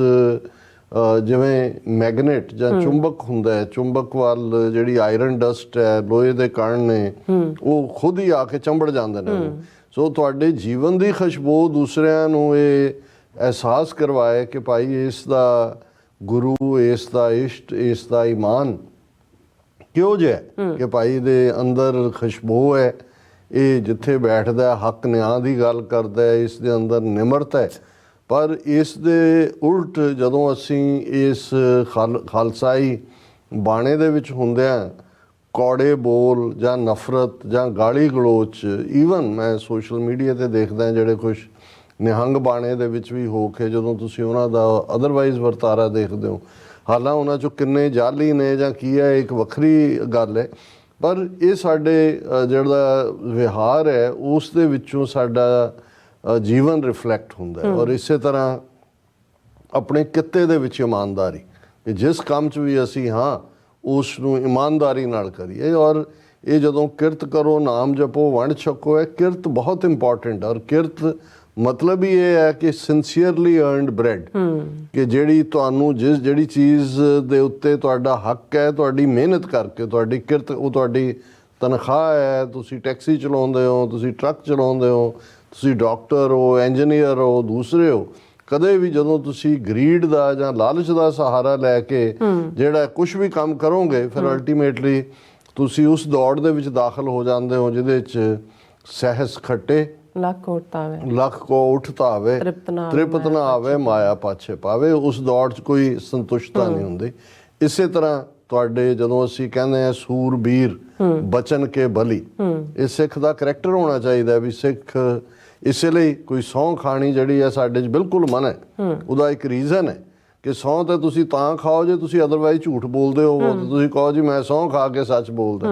ਸਿੱਖ ਦਾ ਮਤਲਬ ਹੀ ਸੱਚ ਦੇ ਨਾਲ ਜੁੜੇ ਹੋਣਾ ਹੈ ਔਰ ਸੱਚ ਬੋਲਣਾ, ਉਹਦੇ ਵਿਹਾਰ 'ਚ ਵੀ ਸੱਚ ਹੋਏ। ਔਰ ਇਹ ਸਾਰੇ ਜਿਹੜੇ ਗੁਣ ਨੇ, ਕਰੈਕਟਰਿਸਟਿਕਸ ਨੇ, ਜਦੋਂ ਜਿਸ ਰੂਹ ਦੇ ਵਿੱਚ ਸਤਿਗੁਰੂ ਦੀ ਰਹਿਮਤ ਦੇ ਨਾਲ ਆਉਂਦੇ ਨੇ, ਫਿਰ ਉਸ ਨੂੰ ਕੌਣ ਦਬਾ ਸਕਦਾ, ਉਹਨੂੰ ਕੌਣ ਡਰਾ ਸਕਦਾ ਹੈ, ਉਹਨੂੰ ਕੌਣ ਖਰੀਦ ਸਕਦਾ ਹੈ, ਉਹਨੂੰ ਕੌਣ ਝੁਕਾ ਸਕਦਾ ਹੈ। ਔਰ ਇਹੀ ਕਿਰਦਾਰ ਜੇ ਅਸੀਂ ਆਪਣੇ ਬਜ਼ੁਰਗਾਂ ਵੱਲ ਦੇਖੀਏ 18ਵੀਂ ਸਦੀ ਔਰ ਉਹਨਾਂ ਦੇ ਸੰਘਰਸ਼ ਵੱਲ, ਤੇ ਉਹਨਾਂ ਦਾ ਗੁਰੂ ਦੇ ਉੱਤੇ ਇਸ ਕਦਰ ਫੇਥ ਕਿ ਉਹਨਾਂ ਨੇ ਜੇ ਨਹੀਂ ਹੈ ਡੈਪਰੀਵੇਸ਼ਨ ਹੈ ਤੇ ਉਹ ਛੋਲੇ ਵੀ ਜਿਹੜੇ ਨੇ ਉਹ ਬਦਾਮ ਨੇ ਔਰ ਰੁਪਈਏ ਛਿੱਲੜ ਨੇ ਉਹਨਾਂ ਦੇ ਲਈ। ਲੇਕਿਨ ਅੱਜ ਸਾਡਾ ਇੱਕ ਤਬਕਾ ਜਿਹੜਾ ਬਹੁਤ ਜ਼ਿਆਦਾ, ਭਾਵੇਂ ਅਸੀਂ ਗੱਲਾਂ ਕਰਨ ਵਾਲੇ ਹਾਂ, ਪਰ ਸਾਡੇ ਅੰਦਰ ਉਸ ਕਿਸਮ ਦਾ ਈਮਾਨ, ਉਸ ਕਿਸਮ ਦਾ ਸਿਦਕ, ਉਸ ਕਿਸਮ ਦੀ ਦ੍ਰਿੜਤਾ, ਇਸ ਦੀ ਕਮੀ ਹੈ। ਸੋ ਇਹੀ ਰੀਜ਼ਨ ਹੈ ਫਿਰ ਅਸੀਂ ਈਰਖਾ ਦੇ ਵਿੱਚ ਵੀ ਉਲਝਦੇ ਹਾਂ, ਇੱਕ ਦੂਜੇ ਦੇ ਨਾਲ ਸਟੇਟਸ ਨੂੰ ਲੈ ਕੇ ਵੀ ਝਗੜਦੇ ਹਾਂ, ਤੇ ਕਈ ਵਾਰ ਬਿਨਾਂ ਮਤਲਬ ਵੀ ਜਿਹੜਾ ਗੁੱਟਬੰਦੀ ਔਰ ਧੜੇਬੰਦੀ ਔਰ ਇਹ ਸਾਰੇ ਦਾ ਸ਼ਿਕਾਰ ਹੁੰਦੇ। ਸੋ ਅਸੀਂ ਵੀਰ ਹਰਬੰਸ ਸਿੰਘ ਜੀ ਹੋਰਾਂ ਦਾ ਸ਼ੁਕਰੀਆ ਅਦਾ ਕਰਦੇ ਹਾਂ। ਦੇਖੋ 2024 ਦੀਆਂ ਚੋਣਾਂ ਸਿਰ ਦੇ ਉੱਤੇ ਨੇ, ਕਿਸੇ ਵੇਲੇ ਵੀ ਮਾਰਚ ਦੇ ਐਂਡ ਤੱਕ ਪਹੁੰਚਦਿਆਂ ਨੋਟੀਫਿਕੇਸ਼ਨ ਆ ਸਕਦਾ ਭਾਰਤ ਦੇ ਵਿੱਚ। ਅਸੀਂ ਜਿਵੇਂ ਕੱਲ੍ਹ ਗੱਲ ਕੀਤੀ ਸੀ UN ਹਾਈ ਆਫੀਸ਼ੀਅਲ ਦੇ ਹਵਾਲੇ ਨਾਲ, ਆਲਮੋਸਟ 25 ਤੋਂ 30 ਮੁਲਕਾਂ ਦੇ ਵਿੱਚ ਜਿਹੜੀਆਂ ਨੇ ਇਲੈਕਸ਼ਨਸ ਹੋਣ ਜਾ ਰਹੀਆਂ। ਅਮਰੀਕਾ ਦੇ ਹਵਾਲੇ ਨਾਲ ਤਾਂ ਕੱਲ੍ਹ ਅਸੀਂ ਜ਼ਿਕਰ ਕੀਤਾ ਸੀ ਕਿ ਸੁਪਰ ਟਿਊਜ਼ਡੇ ਓਵਰ ਹੈ ਆਲਰੇਡੀ, ਨਿੱਕੀ ਹੇਲੀ ਨੇ ਵਿਦਡਰਾ ਕਰ ਲਿਆ ਔਰ ਇੱਧਰੋਂ ਟਰੰਪ, ਇੱਧਰੋਂ ਬਾਈਡਨ, ਉਹ ਨਵੰਬਰ ਦੀਆਂ ਚੋਣਾਂ ਲਈ ਹੁਣ ਤਿਆਰ ਨੇ। ਆਉਣ ਵਾਲੇ ਪੀਰੀਅਡ 'ਚ ਜਿਹੜਾ ਅਸੀਂ ਦੇਖਾਂਗੇ ਜਿਹੜੀਆਂ 3 ਡਿਬੇਟਸ ਵੀ ਹੁੰਦੀਆਂ ਪ੍ਰੈਜ਼ੀਡੈਂਸ਼ੀਅਲ, ਔਰ ਆਲਰੇਡੀ ਜਿਹੜਾ ਉਹ ਚੋਣ ਦਾ ਮਾਹੌਲ ਬਣਿਆ ਹੋਇਆ ਹੈ, ਡਿਸਕਸ਼ਨਸ ਵੀ ਹੋ ਰਹੀਆਂ ਕਿਹੜਾ ਮੁੱਦਾ ਹਾਵੀ ਰਹੇਗਾ, ਕੀ ਹੋਏਗਾ। ਇਹਦੇ 'ਚ ਕੋਈ ਸ਼ੱਕ ਨਹੀਂ ਹੈ ਕਿ ਵੀ ਜਿਹਨੂੰ ਨੈਕ ਬਾਈ ਨੈਕ ਕਹਿੰਦੇ ਨੇ, ਉਹ ਸਟਰਗਲ ਹੈ। ਔਰ ਇਸ ਵੇਲੇ ਜਿਹੜਾ ਦੋਨੋਂ ਹੀ ਜਿਹੜੇ ਉਮੀਦਵਾਰ ਨੇ ਉਹ ਕੋਈ ਫਸਟ ਚੋਇਸ ਤਾਂ ਅਮਰੀਕਨਾਂ ਦੀ ਨਹੀਂ ਨੇ, ਦੋਨੋਂ ਬਾਬੇ ਨੇ ਸਾਡੇ ਵਾਂਗ। ਲੇਕਿਨ ਇਸ ਤੋਂ ਵੀ ਜੇ ਦੇਖਿਆ ਜਾਏ ਤੇ ਬਾਈਡਨ ਦੇ ਸਾਹਮਣੇ ਜਿਹੜੇ ਚੈਲੰਜਸ ਨੇ, ਕਿਉਂਕਿ ਜਿਹੜਾ ਸਿਟਿੰਗ ਪ੍ਰੈਜ਼ੀਡੈਂਟ ਹੁੰਦਾ ਹੈ ਉਹ ਮੋਰ ਜਵਾਬ ਦੇ ਆਨਸਰੇਬਲ ਹੁੰਦਾ ਹੈ ਕਿ ਭਾਈ ਆਹ ਪ੍ਰੋਬਲਮਸ ਨੇ। ਔਰ ਇਮੀਗ੍ਰੇਸ਼ਨ ਦੀ, ਇਲੀਗਲ ਇਮੀਗ੍ਰੇਸ਼ਨ ਦੀ ਵੱਡੀ ਪ੍ਰੋਬਲਮ ਹੈ। ਹਾਲਾਂਕਿ ਇਕੋਨਮੀ ਉਨੇ ਮਾੜੇ ਹਾਲਤ 'ਚ ਨਹੀਂ ਹੈ। ਆਉਣ ਵਾਲੇ 7-8 ਮਹੀਨੇ ਨਵੰਬਰ ਤੱਕ ਜਦੋਂ ਤੱਕ ਇਹ ਗੱਲ ਪਹੁੰਚਦੀ ਹੈ ਕਈ ਕੁਛ ਬਦਲਦਾ ਹੈ। ਫੋਰਨ ਪਾਲਿਸੀ ਦੇ ਮਾਮਲੇ 'ਚ ਜਿਹੜਾ ਉਹ ਬੀਟਿੰਗ ਹੋਏਗੀ ਜੋ ਗਜ਼ਾ ਦੇ ਵਿੱਚ ਚੱਲ ਰਿਹਾ, ਜੋ ਯੂਕਰੇਨ ਦੇ ਵਿੱਚ ਚੱਲ ਰਿਹਾ, ਔਰ ਇਸੇ ਤਰ੍ਹਾਂ ਜਿਹੜੇ ਬਾਕੀ ਚੈਲੰਜਸ ਨੇ। ਸੋ ਟਰੰਪ ਉਦੋਂ ਵੀ ਜਿਹੜਾ ਉਹ ਉਹਦੀ ਐਜ਼ ਏ ਪ੍ਰੈਜ਼ੀਡੈਂਟ ਤਾਂ 4 ਸਾਲ ਦੀ ਕਾਰਗੁਜ਼ਾਰੀ ਸ਼ਾਇਦ ਪਹਿਲੀ ਟਰਮ ਦੀ ਇੰਨੀ ਨੈਗੇਟਿਵ ਨਹੀਂ ਸੀ, ਲੇਕਿਨ ਜੋ ਕੈਪੀਟਲ ਹਿੱਲ ਦੇ ਉੱਤੇ ਰਾਈਟਿੰਗ ਹੋਈ ਔਰ ਉਸ ਤੋਂ ਬਾਅਦ ਜਿੰਨਾ ਕੇਸਿਸ ਦੇ ਵਿੱਚ ਉਹ ਉਲਝਿਆ, ਈਵਨ ਨਿਊਯਾਰਕ ਕੋਰਟ ਵੱਲੋਂ ਵਪਾਰਕ ਮਾਮਲਿਆਂ ਦੇ ਵਿੱਚ ਜਿਹੜਾ ਉਸ ਨੂੰ ਦੋਸ਼ੀ ਦੱਸਿਆ ਜਾਣਾ, ਕਿੰਨੇ ਸੌ ਮਿਲੀਅਨ ਦਾ ਫਾਈਨ, ਇਹ ਉਹ। ਸੋ ਜਿਹੜੀ ਕ੍ਰੈਡੀਬਿਲਿਟੀ ਹੈ ਔਰ ਉਹ ਕਾਫੀ ਜਿਹੜੀ ਹੈ ਉਹ ਥੱਲੇ ਨੂੰ ਗਈ ਹੈ। ਲੇਕਿਨ ਅਮਰੀਕਨਾਂ ਦੇ ਵਿੱਚ ਇਹਦੇ 'ਚ ਕੋਈ ਸ਼ੱਕ ਨਹੀਂ ਹੈ ਕਿ ਈਵਨ ਹੁਣ ਨਿੱਕੀ ਹੇਲੀ, ਬੇਸ਼ੱਕ ਉਹਨੇ ਵਾਸ਼ਿੰਗਟਨ DC ਸਟੇਟ ਜਿੱਤੀ ਹੈ, ਉਹਦੇ 'ਚ ਉਹਨੇ ਟਰੰਪ ਨੂੰ ਬੀਟ ਕੀਤਾ, ਲੇਕਿਨ ਉਹ ਆਪਣੀ ਸਟੇਟ ਸਾਊਥ ਕੈਰੋਲਾਈਨਾ ਜਿੱਥੋਂ ਦੀ ਉਹ ਗਵਰਨਰ ਹੈ ਉਸ 'ਚ ਵੀ ਟਰੰਪ ਨੇ ਮੈਜੋਰਿਟੀ ਲਈ। ਸੋ ਇਸ ਵੇਲੇ ਜੇ ਤੁਸੀਂ ਜਿਹਨੂੰ ਆਵਾਜ਼ੇ ਖਲਕਤ ਸੁਣੋ, ਖਾਸ ਤੌਰ 'ਤੇ ਵਾਈਟ ਰੇਸ ਔਰ ਦੂਸਰੇ, ਉਹਨਾਂ ਦਾ ਝੁਕਾਅ ਟਰੰਪ ਵੱਲ ਲੱਗਦਾ ਹੈ। ਸੋ ਕੁੱਲ ਮਿਲਾ ਕੇ ਇਹ ਵੀ ਆਪਣੇ ਥਾਂ 'ਤੇ ਇਸ ਦੀ ਅਹਿਮੀਅਤ ਹੈ। ਔਰ ਅਮਰੀਕਾ 'ਚ ਅਸੀਂ ਬੈਠੇ ਹਾਂ, ਅਮਰੀਕਨ ਸ਼ਹਿਰੀ ਹੋਣ ਦੇ ਨਾਤੇ ਸਾਡਾ ਫਰਜ਼ ਬਣਦਾ ਵੀ ਇਸ ਦੇ ਉੱਤੇ ਵੀ ਗੱਲ ਕਰੀਏ। ਲੇਕਿਨ ਦੂਸਰੇ ਪਾਸੇ ਜਿਹੜਾ 5 ਮਿਲੀਅਨ ਸਿੱਖ ਡਾਇਸਪੋਰਾ ਹੈ, ਉਸ ਸਮੇਤ ਹੋਰ ਵੀ ਜਿਹੜੇ ਸੰਜੀਦਾ ਲੋਕ ਦੇਖ ਰਹੇ ਨੇ ਕਿ ਇਸ ਪਲੈਨਟ ਦੇ ਉੱਤੇ ਹਰ 5ਵਾਂ ਬੰਦਾ ਜਿਹੜਾ ਹੈ ਉਹ ਸਬ ਕੰਟੀਨੈਂਟ ਦੇ ਵਿੱਚ ਹੈ, ਜਿਸ ਦਾ ਨਾਂ ਬਦੋ-ਬਦੀ ਭਾਰਤ ਦੇਸ਼ ਰੱਖਿਆ, ਹਰ ਪੰਜਵਾਂ ਬੰਦਾ, ਐਵਰੀ ਫਿਫਥ। 1 ਬਿਲੀਅਨ 400 ਮਿਲੀਅਨ ਤੋਂ ਜ਼ਿਆਦਾ ਲੋਕ ਨੇ, ਔਰ ਉੱਥੇ ਜਿਹੜਾ ਲੋਕਤੰਤਰ ਜਾਂ ਜਮਹੂਰੀਅਤ ਦੇ ਨਾਂ ਥੱਲੇ ਜੋ ਜਮੂਰੇ ਖੜੇ ਕੀਤੇ ਜਾ ਰਹੇ ਨੇ, ਜਮਹੂਰੀਅਤ ਤਾਂ ਪਾਸੇ ਰਹਿ ਗਈ, ਹੁਣ ਉਹ ਸਰਕਸ ਦਾ ਜਿਹੜਾ ਹੈ ਉਹ ਰਿੰਗ ਮਾਸਟਰ ਹੈ ਔਰ ਬਾਕੀ ਜਮੂਰੇ ਨੇ ਜੀ। ਔਰ ਰਿੰਗ ਮਾਸਟਰ ਜਾਂ ਵੱਡਾ ਮਦਾਰੀ ਨੌਟੰਕੀਬਾਜ਼ ਮੋਦੀ, ਉਹ ਕਿਹੜਾ ਟ੍ਰਿਕ ਕੱਢਦਾ ਹੈ, ਕਿਹੜੀ ਟੋਕਰੀ ਥੱਲੋਂ ਕਬੂਤਰ ਕੱਢਦਾ ਹੈ, ਕਿਹੜੇ ਥੱਲੋਂ ਫਨੀਅਰ ਸੱਪ ਕੱਢਦਾ ਹੈ, ਤੇ ਕਿਹਦੇ ਥੱਲੋਂ ਜਿਹੜਾ ਉਹ ਛਣ ਕਰਦੇ ਚਾਂਦੀ ਦੇ ਨੋਟ ਕੱਢਦਾ। ਇਹ ਅਸੀਂ ਦੇਖਦੇ ਹੀ ਹਾਂ ਵੀ ਉਹਨੇ 2 ਟਰਮ ਜਿਹੜੀਆਂ ਨੇ ਇਸ ਕਿਸਮ ਦੀ ਜਿਹੜੀਆਂ ਨੌਟੰਕੀ ਦੇ ਨਾਲ ਹੀ ਲਈਆਂ। ਪਹਿਲਾਂ ਉਹ ਹਿੰਦੂ ਹਿਰਦੇ ਸਮਰਾਟ ਬਣਿਆ, ਫਿਰ ਉਹ ਗੁਜਰਾਤ ਮਾਡਲ ਵੇਚਿਆ ਕਿ ਮੈਂ ਸਾਰੇ ਭਾਰਤ 'ਚ ਲਿਆਵਾਂਗਾ, ਫਿਰ ਇਹ ਹੈ ਵੀ ਭਾਰਤ ਨੂੰ ਮੈਂ ਦੁਨੀਆ ਦਾ ਵਿਸ਼ਵ ਗੁਰੂ ਬਣਾ ਦਿਆਂਗਾ। ਦੂਜਾ ਹੁਣ ਅੰਮ੍ਰਿਤ ਕਾਲ ਦੇ ਨਾਂ ਥੱਲੇ ਚੰਦਰਮਾ ਤੋਂ ਥੱਲੇ ਗੱਲ ਹੀ ਨਹੀਂ ਕਰਦਾ। ਉਹ 4 ਬੰਦੇ ਵੀ ਦੱਸਦੇ ਕਿ ਜੀ ਇਹ ਅਸੀਂ ਹੁਣ ਚੰਦਰਮਾ ਦੇ ਉੱਤੇ ਭੇਜਣੇ ਨੇ। ਔਰ ਦੂਸਰੇ ਕਿਸੇ ਨੇ ਠੀਕ ਹੀ ਕਿਹਾ, ਉਹਨੇ ਕਿਹਾ ਜੀ ਬੰਦੇ ਨੇ ਏਡਾ ਕਿਹੜਾ ਕੱਦੂ 'ਚ ਤੀਰ ਮਾਰ ਲਿਆ ਜੇ ਚੰਦਰਮਾ 'ਤੇ ਚਲਿਆ ਗਿਆ। ਉਹ ਕਹਿੰਦਾ ਕਿਉਂ? ਕਹਿੰਦਾ ਸਭ ਤੋਂ ਪਹਿਲਾਂ ਤਾਂ ਕੁੱਤਾ ਹੀ ਗਿਆ ਸੀ ਉੱਥੇ। ਕਹਿੰਦਾ ਵੀ ਜਿੱਥੇ ਕੁੱਤਾ ਚਲਿਆ ਗਿਆ ਉੱਥੇ ਜੇ ਬੰਦਾ ਵੀ ਚਲਿਆ ਗਿਆ, ਕਿਉਂਕਿ ਸਭ ਤੋਂ ਪਹਿਲਾਂ ਸਪੇਸ ਦੇ ਵਿੱਚ ਔਰ ਦੂਸਰੇ ਉਹਨੂੰ ਡੌਗ ਨੂੰ ਹੀ ਭੇਜਿਆ ਗਿਆ ਸੀ। ਸੋ ਮਤਲਬ ਇਹ ਹੈ ਕਿ ਵੀ ਉਹ ਹੁਣ ਜਿਨ੍ਹਾਂ ਨੂੰ ਇੱਕ ਪਾਸੇ ਵਾਅਦੇ ਜਾਂ ਲਾਰੇ ਲਾਉਣ ਦੀ ਆਦਤ ਹੁੰਦੀ ਹੈ ਔਰ ਸ਼ਰਾਰਤ ਵੀ ਉਹਨਾਂ ਨੂੰ ਪਤਾ ਹੁੰਦਾ ਹੈ ਕਿ ਵੀ ਉਹਨਾਂ ਨੇ ਕੀ ਕਰਨਾ ਹੈ। ਹਿੰਦੂ ਹਿਰਦੇ ਸਮਰਾਟ ਬਣਨ ਤੋਂ ਪਹਿਲਾਂ 2002 ਦੇ ਵਿੱਚ ਮੋਦੀ ਨੇ ਹਜ਼ਾਰਾਂ ਮੁਸਲਮਾਨਾਂ ਦੀ ਨਸਲਕੁਸ਼ੀ ਗੁਜਰਾਤ ਦੇ ਵਿੱਚ ਕਰਵਾਈ ਔਰ ਫਿਰ ਉਹਦੇ ਲਈ ਉਹ ਕੁਆਲੀਫਾਈ ਹੋ ਗਿਆ ਜੀ ਹਿੰਦੂ ਹਿਰਦੇ ਸਮਰਾਟ। ਦੇਖੋ ਜਿਹੜਾ ਉਹਨੇ ਬਦਲਾ ਲੈ ਲਿਆ 1000 ਸਾਲ ਦੀ ਗੁਲਾਮੀ ਦਾ। ਔਰ ਜਿੱਦਾਂ 2014 'ਚ ਮੋਦੀ ਨੇ ਸਹੁੰ ਚੁੱਕੀ, ਮੋਹਨ ਭਾਗਵਤ ਨੇ ਜਿਹੜਾ RSS ਦਾ ਚੀਫ ਹੈ, ਪੈਰਲਲ ਪ੍ਰੈਸ ਕਾਨਫਰੰਸ ਕਰਕੇ ਕਿਹਾ ਕਿ 1000 ਸਾਲ ਬਾਅਦ ਹਿੰਦੂ ਰਾਜ ਹੁਣ ਸ਼ੁਰੂ ਹੋਇਆ। ਉਹਨਾਂ ਦੇ ਲਈ ਨਹਿਰੂ ਤੋਂ ਮੋਦੀ ਤੱਕ ਜੋ ਵਿੱਚ ਵਿਚਾਲੇ ਆਏ ਉਹ ਮੈਟਰ ਹੀ ਨਹੀਂ ਸੀ ਕਰਦੇ। ਫਿਰ ਅਸੀਂ ਦੇਖਦੇ ਹਾਂ ਵੀ ਹਰ ਕਦਮ ਦੇ ਉੱਤੇ ਜਿਹੜਾ ਕਿਵੇਂ ਲੋਕਾਂ ਨੂੰ ਇਹੀ ਨਹੀਂ ਵੀ ਭਰਮਾਇਆ ਗਿਆ, ਕਿਸ ਕਿਸਮ ਦਾ ਪ੍ਰੋਪੇਗੈਂਡਾ, ਕਿਵੇਂ ਸਾਰੀਆਂ ਇੰਸਟੀਟਿਊਸ਼ਨਸ ਡਿਸਟਰੋਏ ਕੀਤੀਆਂ ਗਈਆਂ, ਮੀਡੀਆ, ਜੁਡੀਸ਼ਰੀ, ਉਹਦੀ ਗੱਲ ਕਰਦੇ ਹਾਂ। ਇਹਦੇ ਬਾਵਜੂਦ 2019 ਦੇ ਵਿੱਚ, ਕਿਉਂਕਿ 2014 ਤੋਂ ਬਾਅਦ ਉਹਦੀ ਸੈਕੰਡ ਟਰਮ ਤਾਂ 2019 'ਚ ਸੀ, ਔਰ ਲੋਕਾਂ ਦੇ ਸਾਹਮਣੇ ਉਹ ਸਾਰੇ ਜੀ ਸਵਿਸ ਬੈਂਕਾਂ 'ਚੋਂ ਬਲੈਕ ਮਨੀ ਲਿਆਵਾਂਗੇ, ਔਰ ਲੋਕਾਂ ਨੂੰ ਤਾਂ ਨਜ਼ਰ ਆ ਰਿਹਾ ਸੀ ਕਿ ਲਲਿਤ ਮੋਦੀ ਵੀ ਦੌੜਿਆ, ਵਿਜੇ ਮਲਾਇਆ ਵੀ ਦੌੜਿਆ, ਕਿੰਨੇ ਹੀ ਉਹ ਮੋਦੀਆਂ ਦੀ ਲਿਸਟ 18 ਗੁਜਰਾਤੀ ਔਰ ਸਿੰਧੀ ਚੋਰ ਦੌੜੇ ਹੋਏ ਨੇ। ਸੋ ਇਹ ਸਰਟਨ ਸੀ ਕਿ 2019 ਦੇ ਵਿੱਚ ਇਹ ਲੂਜ਼ ਕਰਨ ਦੀ ਲਾਈਨ ਚੱਲ ਰਹੀ ਸੀ। ਲੇਕਿਨ ਕਿਵੇਂ ਪੁਲਵਾਮਾ ਦਾ ਇੱਕ ਵੱਡਾ ਨਾਟਕ ਕੀਤਾ ਗਿਆ, ਔਰ ਹੁਣ ਤਾਂ ਇਹਦੇ ਬਾਰੇ ਤੁਹਾਨੂੰ YouTube ਦੇ ਉੱਤੇ ਆਮ ਇੰਟਰਵਿਊ ਵੀ ਮਿਲ ਜਾਂਦੇ ਨੇ, ਕਿਉਂਕਿ ਸਤਪਾਲ ਮਲਿਕ ਜਿਹੜਾ ਫਿਰ ਉਹ ਚੋਰਾਂ ਦਾ ਵੀ ਜਿਹੜਾ ਹੁੰਦਾ ਵੀ ਜਦੋਂ ਤੱਕ ਚੋਰਾਂ ਦੇ ਸਿਰ ਜੁੜੇ ਹੁੰਦੇ ਨੇ ਉਦੋਂ ਤੱਕ ਭੇਤ ਬਾਹਰ ਨਹੀਂ ਹੁੰਦਾ। ਜਦੋਂ ਉਹਨਾਂ ਦੇ ਗੁੱਟ ਦਾ ਕੋਈ ਬਾਹਰ ਨਿਕਲਦਾ ਉਦੋਂ ਹਕੀਕਤ ਬਾਹਰ ਆਉਂਦੀ ਹੈ। ਸੋ ਸਤਪਾਲ ਮਲਿਕ ਜਿਹੜਾ 2019 ਦੇ ਉਸ ਪੁਲਵਾਮਾ ਦੇ ਵੇਲੇ ਫਰਵਰੀ 2019 'ਚ ਗਵਰਨਰ ਸੀ,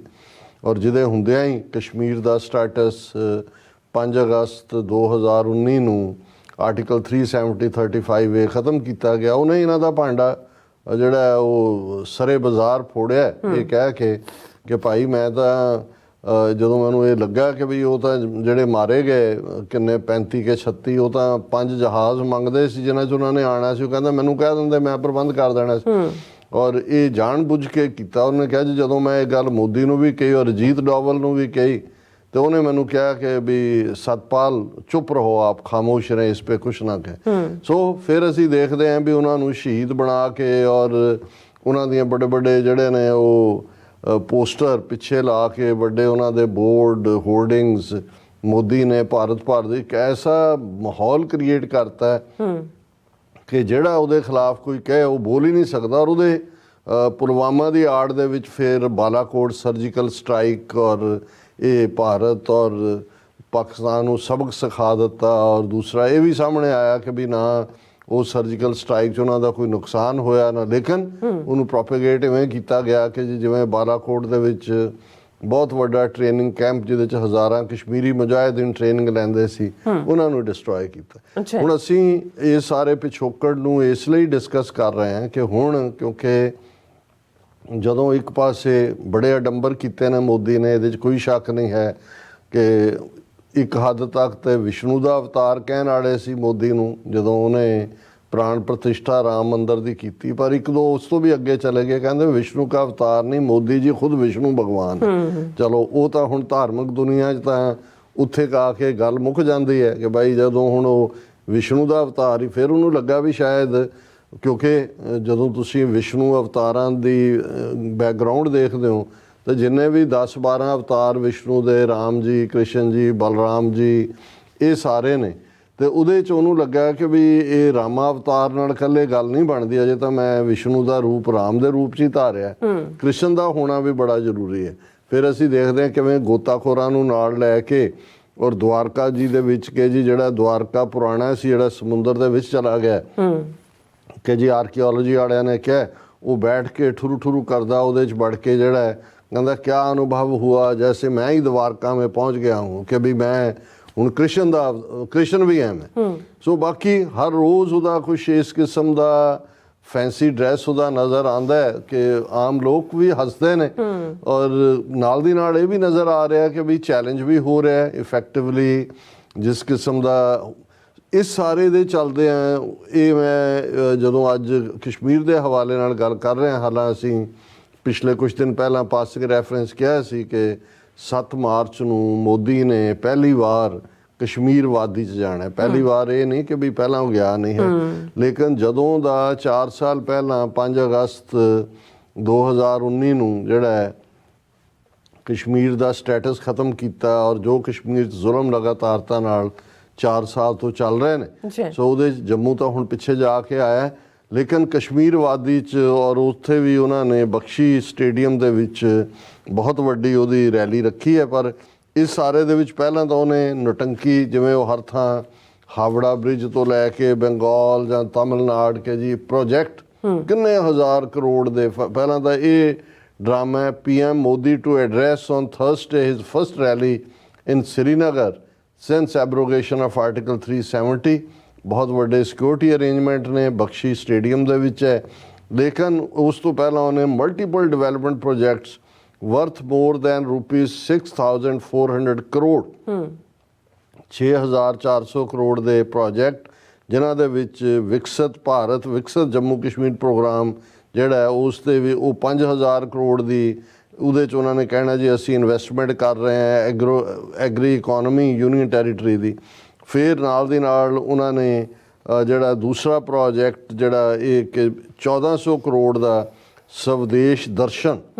ਤੇ ਐਂਡ ਪ੍ਰਸ਼ਾਦ, ਇਹ ਕੋਈ ਸਪਿਰਿਚੁਅਲ ਪ੍ਰੋਗਰਾਮ ਦੇ ਥੱਲੇ। ਫਿਰ ਦੇਖੋ ਆਪਣਾ ਦੇਸ਼ ਪੀਪਲ ਚੋਇਸ ਟੂਰਿਸਟ ਡੈਸਟੀਨੇਸ਼ਨ ਪੋਲ,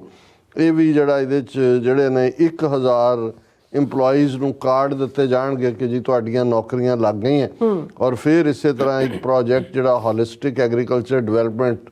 ਪ੍ਰੋਗਰਾਮ। ਸੋ ਇਹ ਜਿਹੜਾ ਮਦਾਰੀ ਆਪਣੇ ਝੋਲੇ 'ਚ ਚੀਜੀ ਪਾ ਕੇ ਲਿਜਾ ਰਿਹਾ ਵੀ ਚੀਜੀ ਕਿਹਦੇ ਮੂੰਹ 'ਚ ਪਾਏ, ਕਿਹਦੇ ਮੂੰਹ 'ਚ ਪਾਏ, ਕਿਹਨੂੰ ਦੱਸਣ ਦੇ ਲਈ ਕਿ ਦੇਖੋ ਅਸੀਂ ਕਸ਼ਮੀਰ ਨੂੰ ਕਿੰਨਾ ਵਿਕਸਿਤ ਕਰ ਦਿੱਤਾ ਹੈ, ਅੱਗੋਂ ਕਿੰਨਾ ਕਰ ਰਹੇ ਹਾਂ। ਪਰ ਜਿਹੜਾ ਇਸ ਸਾਰੇ ਦੇ ਵਿੱਚ ਕੈਚ ਹੈ, ਕਿਉਂਕਿ ਮੈਂ ਲੱਭ ਰਿਹਾ ਸੀ ਕਿ ਵੀ ਇਹ ਸਾਰੇ ਨੂੰ ਉਹ ਅੱਜ ਜਿਹੜੀ ਇਹਨਾਂ ਦੀ ਰਿਪਬਲਿਕ, ਇਹਨਾਂ ਦੀ ਪਬਲੀਕੇਸ਼ਨ ਆ ਉਹਦੇ 'ਚ ਸਟੋਰੀ ਪਲਾਂਟ ਕੀਤੀ ਹੈ ਕਿ ਰਿਪਬਲਿਕ ਵਰਲਡ ਦੇ ਵਿੱਚ Central agencies warn of possible Khalistan mischief during Prime Minister's Kashmir rally. Security apparatus in Jammu and Kashmir of possible mischief by pro-Khalistan elements during PM Modi's rally in Bakshi Stadium in Srinagar. ਉਹਨਾਂ ਨੇ ਕਿਹਾ ਜੀ ਇਹ ਜਦੋਂ ਕਿ ਬਖਸ਼ੀ stadium ਦੇ ਵਿੱਚ ਮੋਦੀ ਨੇ ਹੋਣਾ, ਸੈਂਟਰਲ ਏਜੰਸੀਆਂ ਨੇ ਯਜ਼ਾਰਾ IB ਦੂਜੀਆਂ ਇਹਨਾਂ ਦੀਆਂ, ਉਹਨਾਂ ਨੇ ਵਾਰਨ ਕੀਤਾ ਹੈ ਸਟੇਟ ਏਜੰਸੀਜ਼ ਨੂੰ ਕਿ ਜੀ ਖਾਲਿਸਤਾਨੀ ਜਿਹੜੇ ਐਲੀਮੈਂਟ ਨੇ, ਪ੍ਰੋ ਖਾਲਿਸਤਾਨ ਐਲੀਮੈਂਟ, ਉਹ ਕੋਈ ਬਹੁਤ ਵੱਡੀ ਇੱਥੇ ਗੜਬੜ ਕਰ ਸਕਦੇ ਨੇ। ਔਰ ਉਹਨਾਂ ਨੇ ਕਿਹਾ ਕਿ ਜੀ ਅਸੀਂ ਇਸ ਨੂੰ ਮੋਨੀਟਰ ਕਰ ਰਹੇ ਹਾਂ ਔਰ ਐਕਸਟਰਾ ਸਿਕਿਉਰਿਟੀ, ਔਰ ਜਿੱਥੋਂ ਦੀ ਮੋਦੀ ਨੇ ਲੰਘਣਾ ਸਾਰੇ ਸਕੂਲ ਬੰਦ, ਦੂਜੇ ਤੀਜੇ, ਉਹਨੂੰ ਉਹਨਾਂ ਨੇ ਉਵੇਂ ਹੀ ਜਿਵੇਂ ਅੱਗੇ ਵੀ ਇਹ ਜਾਂਦੇ ਨੇ ਔਰ ਬਿਲਕੁਲ ਲੋਕ ਘਰਾਂ 'ਚ ਤਾੜੇ ਹੁੰਦੇ ਨੇ, ਔਰ ਜਿਹੜੇ ਉਹ ਸਟੇਡੀਅਮ 'ਚ ਵੀ ਬਿਠਾਏ ਹੋਣਗੇ ਇਹਨਾਂ ਦੇ ਚਿੱਟ ਕਪੜੀ ਜਾਂ ਇੰਟੈਲੀਜੈਂਸ ਦੇ ਲੋਕ ਹੀ ਹੋਣਗੇ ਜਾਂ ਸਰਕਾਰੀ ਮੁਲਾਜ਼ਮ ਜਿਨ੍ਹਾਂ ਨੂੰ ਯਕੀਨੀ ਬਣਾਇਆ ਜਾਏਗਾ ਕਿ ਉਹਨਾਂ 'ਚ ਕੋਈ ਹੋਰ ਐਲੀਮੈਂਟ ਨਾ ਜਾਏ। ਪਰ ਇਸ ਨੂੰ ਉਹਨਾਂ ਨੇ ਇਸ ਦੇ ਨਾਲ ਹੀ ਜੋੜਿਆ ਕਿ acting on the alert the security apparatus is working round the clock to decimate any threat of such nature ਕਿ ਦਿਨ ਰਾਤ ਸਿਕਿਉਰਿਟੀ ਵਾਲੇ ਲੱਗੇ ਹੋਏ ਨੇ ਕਿ ਕੋਈ ਇਸ ਕਿਸਮ ਦਾ ਨਾ ਹੋਏ। ਔਰ ਇਸ ਨੂੰ ਇੱਕ ਪਾਸੇ ਉਹਨਾਂ ਨੇ ਜਿਹੜਾ ਉਹ ਖਾਲਿਸਤਾਨੀ ਐਲੀਮੈਂਟ ਨਾਲ ਜੋੜਿਆ, ਦੂਸਰੇ ਪਾਸੇ ਉਹਨਾਂ ਨੇ ਇਸ ਨੂੰ ਜਿਹੜਾ ਸਿੱਖਸ ਫਾਰ ਜਸਟਿਸ ਦੇ ਨਾਲ ਜੋੜਿਆ। ਹੁਣ ਕਹਾਣੀ ਜੇ ਇੱਕੋ ਹੀ ਹੁੰਦੀ ਤਾਂ ਫਿਰ ਵੀ ਹੁੰਦਾ ਕਿ ਵੀ ਜੀ ਇਹ ਜਿਹੜਾ ਉਹਨਾਂ ਦਾ ਸ਼ਾਇਦ ਕਿਸੇ ਲੋਕਲ ਇੰਟੈਲੀਜੈਂਸ ਚੌਧਰੀ ਨੇ ਕੀਤਾ। ਹੁਣ ਤੁਸੀਂ ਇਹਨੂੰ ਹੀ ਤੁਸੀਂ ਖਬਰ ਨੂੰ ਜਦੋਂ ਤੁਸੀਂ ਕੈਨੇਡਾ ਦੇ ਹਵਾਲੇ ਨਾਲ ਦੇਖਦੇ ਹੋ, Sikh separatist leader Gurpatwant Singh Pannu puts out poster threatening Indian high commission to Canada. ਹੁਣ ਜਿਹੜਾ ਇੰਡੀਆ ਦਾ ਹਾਈ ਕਮਿਸ਼ਨਰ ਹੈ ਉਹਨੇ 11 ਮਾਰਚ ਨੂੰ ਐਡਮਿੰਟਨ ਦੇ ਵਿੱਚ ਇੱਕ ਬਿਜ਼ਨਸ ਮੀਟ ਨੂੰ ਐਡਰੈਸ ਕਰਨਾ ਔਰ ਉਹਦੇ 'ਚ ਉਹਨਾਂ ਨੇ ਗੁਰਪਤਵੰਤ ਸਿੰਘ ਪੰਨੂ ਦੀ ਨੇ ਕਾਲ ਦਿੱਤੀ ਹੈ ਕਿ ਭਾਈ ਤੁਸੀਂ ਪ੍ਰੋਟੈਸਟ ਕਰੋ, ਵਿਰੋਧ ਕਰੋ ਸੰਜੇ ਕੁਮਾਰ ਵਰਮਾ ਦਾ, ਕਿਉਂਕਿ ਇਹ ਸੰਜੇ ਕੁਮਾਰ ਵਰਮਾ ਦੀ ਅਗਵਾਈ ਥੱਲੇ ਹੀ ਹਰਦੀਪ ਸਿੰਘ ਨਿੱਜਰ ਦਾ ਮਰਡਰ ਕੀਤਾ ਗਿਆ ਕੋਲਡ ਬਲੱਡਡ। ਸੋ ਜਿਹੜਾ ਪੋਸਟਰ ਇਹਨਾਂ ਨੇ ਪੁੱਟ ਕੀਤਾ ਉਹਦੇ 'ਚ ਉਹਦੀ ਵਰਮੇ ਦੇ ਨਾਲ ਉਹਦੀ ਨਿੱਜਰ ਦਾ ਲਾ ਕੇ ਕਿ ਭਾਈ ਇਹ ਜਿਹੜਾ ਬੰਦਾ ਹੈ ਇਹ ਕਾਤਲ ਹੈ ਔਰ ਤੁਸੀਂ ਇਸ ਨੂੰ ਕੁਐਸਚਨ ਕਰੋ, ਇਸ ਨੂੰ ਜਵਾਬਦੇਹ ਬਣਾਓ। ਔਰ ਇਹ ਜਿਹੜਾ ਚੈਲੰਜ ਟਾਰਗੇਟ ਕੁਐਸਚਨ ਇਹ ਉਸ ਪੋਸਟਰ ਦੇ ਉੱਤੇ ਲਿਖਿਆ ਹੋਇਆ ਕਿ ਭਾਈ ਹੁਣ ਜ਼ਾਹਰ ਹੈ ਚੈਲੰਜ ਦਾ ਮਤਲਬ ਤਾਂ ਇਹੀ ਹੈ ਕਿ ਭਾਈ ਅਸੀਂ ਤੂੰ ਕੈਨੇਡਾ ਦੀ ਧਰਤੀ ਦੇ ਉੱਤੇ ਆ ਕੇ ਕੈਨੇਡੀਅਨ ਸਿੱਖ ਸ਼ਹਿਰੀਆਂ ਦਾ ਕਤਲ ਕੀਤਾ, ਅਸੀਂ ਇਸ ਨੂੰ ਟੋਲਰੇਟ ਨਹੀਂ ਕਰਦੇ। ਔਰ ਟਾਰਗੇਟ ਨਿਸ਼ਾਨਾ ਕੋਈ ਜ਼ਰੂਰੀ ਨਹੀਂ ਹੈ ਵੀ ਨਿਸ਼ਾਨਾ ਕੋਈ ਹਥਿਆਰਬੰਦ ਹੁੰਦਾ। ਜਦੋਂ ਅਸੀਂ ਇਹ ਕਹਿੰਦੇ ਹਾਂ ਕਿ ਜੀ ਫਲਾਂ ਥਾਂ ਤੇ ਉਸ ਨੂੰ ਨਿਸ਼ਾਨੇ ਤੇ ਲਿਆ ਗਿਆ ਵਿਰੋਧ ਕਰਨ ਲਈ, ਇਹ ਵੀ ਇਹੀ ਹੈ ਕਿ ਭਾਈ ਤੂੰ and only you and you are accountable and answerable and question. ਹੁਣ ਜੇ ਵੈਸੇ ਨਿਸ਼ਾਨਾ ਫੁੰਡਣਾ ਹੋਏ ਫਿਰ ਸਵਾਲ ਕਿਹਨੂੰ ਪੁੱਛਣਾ? ਮਰੇ ਨੂੰ ਤਾਂ ਨਹੀਂ ਕੋਈ ਸਵਾਲ ਪੁੱਛਦਾ। ਸੋ ਲੈਂਗੁਏਜ ਤਾਂ ਜਿਹੜੀ ਹੈ ਉਹ ਸਿੱਧੀ ਸਮਝ ਆਉਣ ਵਾਲੀ ਹੈ, ਪਰ ਇਹਨੂੰ ਉਹਨਾਂ ਨੇ ਜਿਸ ਤਰੀਕੇ ਨਾਲ ਤੁਸੀਂ ਦੇਖੋ ਵੀ ਦਾ ਹਿੰਦੂ ਅਖਬਾਰ ਦੀ ਇਹ ਖਬਰ ਬਣਦੀ ਹੈ, Sikh separatist leader Gurpatwant Singh Pannu puts out poster threatening Indian high commissioner to Canada. Threaten ਕਰਤਾ ਉਹਨਾਂ ਨੇ। ਸੋ ਇਹ ਜਦੋਂ ਖਬਰ ਨੂੰ ਅਸੀਂ ਇਹ ਕਸ਼ਮੀਰ ਰੈਲੀ ਵਾਲੀ ਦੇ ਨਾਲ ਲਾ ਕੇ ਦੇਖਦੇ ਹਾਂ ਤਾਂ ਫਿਰ ਇਹ ਨਜ਼ਰ ਆਉਂਦਾ ਹੈ ਕਿ ਭਾਈ ਇਹ ਕੁਛ ਨਾ ਕੁਛ ਜਿਹੜਾ ਹੈ ਜਿਹਨੂੰ ਉਹ ਅੰਗਰੇਜ਼ੀ 'ਚ ਕਹਿੰਦੇ ਆ ਕਿ they have some ਮਿਸਚੀਫ up there sleeves, ਕਿ ਵੀ ਕੁਛ ਨਾ ਕੁਛ ਇਹਨਾਂ ਨੇ ਉਹ ਕੱਛਾਂ ਦੇ ਥੱਲੇ ਕੋਈ ਨਾ ਕੋਈ ਸ਼ੈਤਾਨੀ ਸ਼ਰਾਰਤ ਲੁਕਾਈ ਹੋਈ ਹੈ। ਤੇ ਜੇ ਝੂਠ ਦੇਖਣਾ ਇਹਨਾਂ ਦਾ, ਹੁਣ ਮੀਰਵਾਇਜ਼ ਉਮਰ ਫਾਰੂਕ ਜਿਹੜੇ ਨੇ ਉਹ ਮੀਰਵਾਇਜ਼ ਨੇ, ਇਹਨਾਂ ਦੇ ਫਾਦਰ ਦਾ 1990 'ਚ ਮਰਡਰ ਹੋਇਆ। ਜਿਹੜੀ ਸਭ ਤੋਂ ਵੱਡੀ ਮਸੀਤ ਹੈ ਜਾਮਾ ਮਸੀਤ ਸ੍ਰੀਨਗਰ ਦੇ ਵਿੱਚ ਲਾਲ ਚੌਂਕ, ਉਸ ਦੇ ਇਹ ਮੀਰਵਾਇਜ਼ ਨੇ, ਉਸ ਦੇ ਵੱਡੇ ਮੌਲਵੀ ਨੇ। ਔਰ ਪਿਛਲੇ 4 ਸਾਲ ਤੋਂ ਮੀਰਵਾਇਜ਼ ਉਮਰ ਫਾਰੂਕ ਨੂੰ ਹਾਊਸ ਅਰੈਸਟ ਕੀਤਾ ਹੈ। ਔਰ ਜਿਹੜੀ ਸਭ ਤੋਂ ਅਹਿਮ ਨਮਾਜ਼ ਹੁੰਦੀ ਹੈ ਹਫਤੇ ਦੀ, ਜਿਹਦੇ 'ਚ ਕਿ ਖਾਸ ਤੌਰ 'ਤੇ ਜਿਹੜਾ ਮੌਲਵੀ ਹੈ ਉਹ ਖੁਤਬਾ ਵੀ ਦਿੰਦਾ ਹੈ, ਜਿਹਨੂੰ ਤੁਸੀਂ ਲੈਕਚਰ ਜਾਂ ਪ੍ਰੀਚਿੰਗ ਜਾਂ ਸਰਮਨ ਕਹਿ ਸਕਦੇ ਹੋ, ਉਹ ਜੁਮੇ ਦੀ ਨਮਾਜ਼ ਹੁੰਦੀ ਹੈ। ਜੁਮਾ ਫਰਾਈਡੇ ਨੂੰ ਕਹਿੰਦੇ ਨੇ। ਔਰ ਹੁਣ ਪਿਛਲੇ 4 ਸਾਲ ਦੇ ਵਿੱਚ ਸਿਰਫ 3 ਵਾਰ ਮੀਰਵਾਇਜ਼ ਉਮਰ ਫਾਰੂਕ ਨੂੰ ਜਿਹੜਾ ਉਹ ਉਹਦੇ 'ਚ ਮਸੀਤ ਜਿਹਦਾ ਉਹ ਖੁਦ ਜਿਹੜਾ ਇਮਾਮ ਹੈ ਉਸ ਦੇ ਵਿੱਚ ਉਹਨੂੰ ਜਾਣ ਦਿੱਤਾ ਗਿਆ। ਹੁਣ ਉਹਨਾਂ ਨੇ ਹੁਣ ਘਰ ਤਾੜਿਆ ਹੋਇਆ, ਬਾਹਰ ਪੁਲਿਸ ਇੱਧਰ ਉੱਧਰ ਗੇਟ ਸਾਰੇ ਰੋਕੇ ਹੋਏ ਨੇ, ਜਿਹਨੂੰ ਅਸੀਂ ਹਾਊਸ ਅਰੈਸਟ ਕਹਿੰਦੇ ਹਾਂ ਜਾਂ ਘਰ ਦੇ ਵਿੱਚ ਨਜ਼ਰਬੰਦੀ। ਹੁਣ ਉਹਨੇ ਜੰਮੂ ਕਸ਼ਮੀਰ ਹਾਈ ਕੋਰਟ ਦੇ ਵਿੱਚ ਪੈਟੀਸ਼ਨ ਕੀਤੀ ਕਿ ਭਾਈ ਮੈਨੂੰ ਇਹਨਾਂ ਤੋਂ ਛਡਾਓ, ਮੈਨੂੰ ਘਰੋਂ ਨਿਕਲਣ ਨਹੀਂ ਦਿੰਦੇ, ਨਜ਼ਰਬੰਦੀ ਹੈ 4 'ਚ ਫਿਰ ਇਹ ਦੂਜਾ। ਹੁਣ ਉੱਥੇ ਹਾਈ ਕੋਰਟ ਦੇ ਵਿੱਚ ਜਿਹੜਾ ਉਹਨਾਂ ਦਾ ਐਡੀਸ਼ਨਲ ਸੋਲੀਸਿਟਰ ਜਨਰਲ ਹੈ ਉਹ ਕਹਿੰਦਾ ਹੈ ਕਿ ਵੀ ਇਹ ਤਾਂ ਬਿਲਕੁਲ ਝੂਠ ਬੋਲ ਰਹੇ ਨੇ, ਅਸੀਂ ਤਾਂ ਜਿਹੜੀ ਇਹ ਪੁਲਿਸ ਔਰ ਦੂਜੀ ਸਾਰੀ ਰੱਖੀ ਹੋਈ ਹੈ ਤਾਂ ਇਹਨਾਂ ਦੀ ਸਿਕਿਉਰਿਟੀ ਲਈ ਰੱਖੀ ਹੋਈ ਕਿ ਭਈ ਇਹਨਾਂ ਦੇ ਪਿਓ ਨੂੰ ਮਾਰਤਾ, ਅਸੀਂ ਤਾਂ ਇਹਨਾਂ ਦਾ ਬਚਾਅ ਕਰਨਾ ਚਾਹੁੰਦੇ ਹਾਂ। ਔਰ ਇਹ ਬਿਲਕੁਲ ਹੀ ਇਜ਼ ਅ ਫਰੀ ਮੈਨ, ਉਹ ਕਹਿੰਦਾ ਬਿਲਕੁਲ ਆਜ਼ਾਦ ਹੈ, ਜਿੱਥੇ ਚਾਹਣ ਉਹ ਜਾਣ। ਔਰ ਉਹਨਾਂ ਨੇ ਕਿਹਾ ਜੀ assertion of petition is absolutely false and far from facts as the petitioner is a free ਮੈਨ।